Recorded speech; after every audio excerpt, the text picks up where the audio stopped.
Russian controlled है। अब वो बेचारे को एजेंसी ले रहे हो उसकी, एक का मैं भी इफ्तिताह करके आया हैदराबाद में।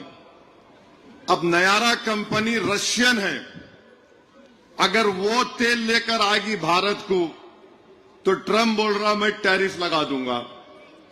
अब बीजेपी वाले बताओ, ये देशभक्ति तुम्हारी कब जागेगी? एक गोरी चमड़ी वाला बोल रहा है कि तेल किससे खरीदना, किससे नहीं खरीदना। हम नहीं खरीद रहे रशिया से या कम कर दिए, इसका फायदा पूरा चीन को हो रहा। सस्ता तेल चीन उठा ले रहा पूरा। ये तुम्हारी देशभक्ति है? तुम समझ रहे, हमको नहीं मालूम होता है। चेहरे पे दाढ़ी, सर पे टोपी, जिस्म पे शेरवानी, तो सबके लिए परेशानी है, याद रखो। अब बोलो आप, मैं करीमनगर की आवाम को बोल रहा हूं कि ये ऐसा यूनियन मिनिस्टर है जो ट्रम्प से डरता मगर ओवैसी को रोज गाली देता। मैं तो भारत का नागरिक हूं, इन्हों खाली ट्रम्प को नहीं बोल सकते, सबको बोल सकते।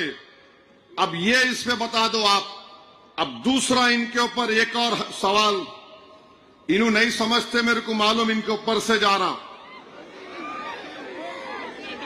और जान दो, छोड़ दो उसको। हमारा सवाल बीजेपी आरएसएस से है। मोदी गवर्नमेंट आत्मनिर्भर भारत, मेक इन इंडिया बोलती है, क्यों बोलती? टैरिफ प्रोटेक्शन होना। आपने प्रोडक्शन लिंक इंसेंटिव स्कीम शुरू किए, आपने लाखों करोड़ रुपए पब्लिक के इस्तेमाल किए डोमेस्टिक मैन्युफैक्चरिंग फैसिलिटी के लिए, कैपेसिटी के लिए। अब गवर्नमेंट अमेरिका से एग्री कर रही है कि हम टैरिफ कम कर देंगे, तो यूएस के, अमेरिका के इंडस्ट्रियल गुड्स यहां आएंगे, तो जो पीएलआई में जो आपके बैक सेक्टर्स है उनका क्या होगा? फिर ये सब्सिडाइज्ड यूएस से आएंगे। तो एक बुनियादी सवाल ये पैदा होता है कि हम इसको नहीं बचा पाएंगे, ना इसमें कोई सनसेट क्लॉज है, ना सीक्वेंसिंग है जो आपने ट्रेड एग्रीमेंट किया। तो फिर आप ही ये मोदी सरकार, ये इंडस्ट्रियल पॉलिसी जो कहीं आत्मनिर्भर भारत, ये सब खत्म हो जाएगा। पीएलआई कहां रहेगा? ये दूसरा सवाल। अब तीसरा सवाल ये है कि मोदी बोल दिए हैं ट्रम्प को कि हम $550 बिलियन का ट्रेड करेंगे। इंटेंड यानी हमारा इरादा है। फिर अगर आप ये इरादा कर रहे हैं तो फिर ये तो बताओ कि अगर किसानों का प्रोटेक्शन क्या होगा? यहां की एग्रीकल्चर मार्केट का क्या होगा? चौथा सवाल ये है,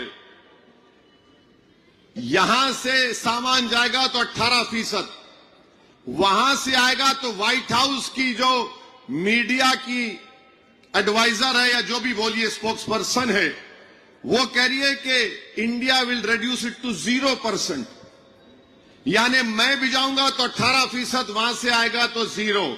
ये इस पे आप बता दो।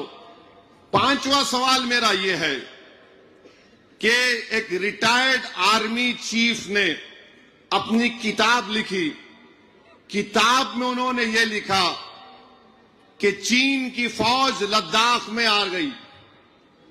मैं वजीर आजम मोदी को बोला, होम मिनिस्टर को बोला, एनएसए को बोला, वजीर दिफा राजनाथ सिंह को बोला कि बोलो क्या करना है। माने उस हमारी जो पेट्रोलिंग पॉइंट है वहां पर आ गई चीन की फौज। आधा घंटा, 1 घंटा, 1.5 घंटा, 2 घंटे के ऊपर हो गया। ये मैं नहीं, आर्मी चीफ लिख रहे हैं, कैरावान मैगजीन ने उसको छापा, उस किताब के इख्तिसाबात को। तो काफी देर के बाद डिफेंस मिनिस्टर ने फोन करके उनको बताया, आर्मी चीफ को, कि जो उचित आप समझते हैं वो करिए। अगर मेरे घर के अंदर फर्ज करिए कोई बीजेपी वालों का घर है, लैंड ग्रैबर उसमें घुस गए, दोनों हैदराबाद में पार्टी प्रेसिडेंट को पूछते क्या करूं क्या करूं क्या करूं, पूछते क्या बोलो आप। और अगर वहां का पार्टी प्रेसिडेंट बोला जो उचित है वो करो, बोल तो उन्हें बोलता अरे मैं क्या करूं रे भाई। आर्मी को आप डायरेक्शन नहीं दिए, आर्मी का चीफ पूछ रहा है, जनरल साहब पूछ रहे हैं, जो उचित है वो करो। ये राष्ट्रवाद है आपका, ये देशभक्ति है आपकी। और फिर एक और सवाल मेरा, गलवान में हमारे 20 सिपाही मारे गए, संतोष बाबू लेफ्टिनेंट कर्नल है सूर्यापेट के, बाद में बहादुरी का सिविलियन अवार्ड दिया गया उनको। 20 भारत के सिपाही मारे गए, बुरी तरह चीनी फौज ने हमारे सिपाहियों पे हमला किया था। उससे पहले क्या हुआ था उसका सवाल दो। 1 महीने तक चीन 2 टेंट डालकर हमारे इलाके में क्यों बैठा हुआ था, तुम सो रहे थे। 2 महीने तक हमारे पेट्रोलिंग इलाके में चीन टेंट डाल के बैठा हुआ था। बोलो बीजेपी वालों, मेरे सवाल का जवाब दो।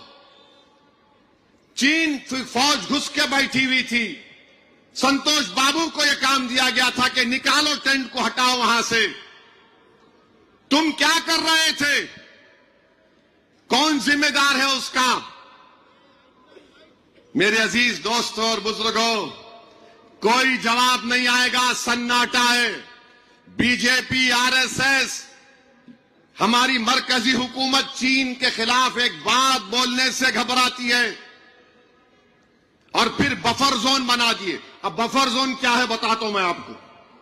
ये यहां बच्चे खड़े हुए हैं, यहां अपनी आर्मी खड़ी हुई है, समझो मिसाल के तौर पर। इधर चीन खड़ा हुआ है। अब चीन क्या किया, उन वहां तक पेट्रोलिंग करते, हम यहां तक करते। चीन क्या किया, वहां से निकल के यहां तक आ गया और आके अपना टेंट लगा दिया। मोदी क्या बोले, ठीक है आपसे हम एग्रीमेंट कर लेते, क्या करते, बफर जोन बनाएंगे।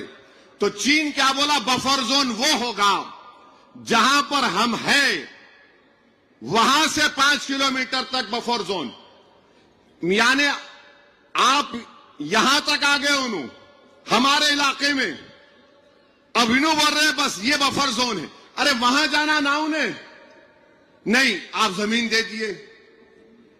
ये मोहब्बत है भारत से आपको। आपने